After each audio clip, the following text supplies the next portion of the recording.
They called her Eridu, the first city, the jewel of Sumer, a place where man declared dominion over nature, forging ziggurats to pierce the heavens.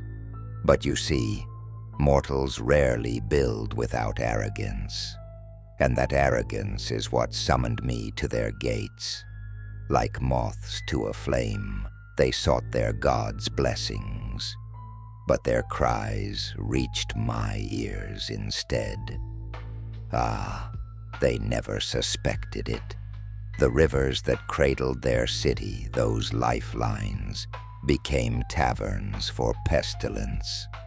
A silent specter, my shadow stretched over the Euphrates, the mighty rulers and their priests, vain, blind fools. They thought the earth that fed them was untouchable. They thought prayers were shields. But what shield can repel rot? What prayer stays the arm of vengeance?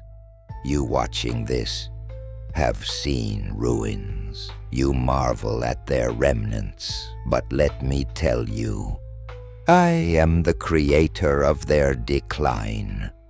Their clay walls crumbled, overtaken by creeping death disguised as mere sickness. The first gasp of plague's breath carried my laughter, and soon, all was silence, except the croak of crows and the slither of snakes. What remains of Eridu are bones beneath the sands, a whisper in an empty sea of time. But mortals forget, I am eternal, and where arrogance blooms, I walk. Remember that, dear one.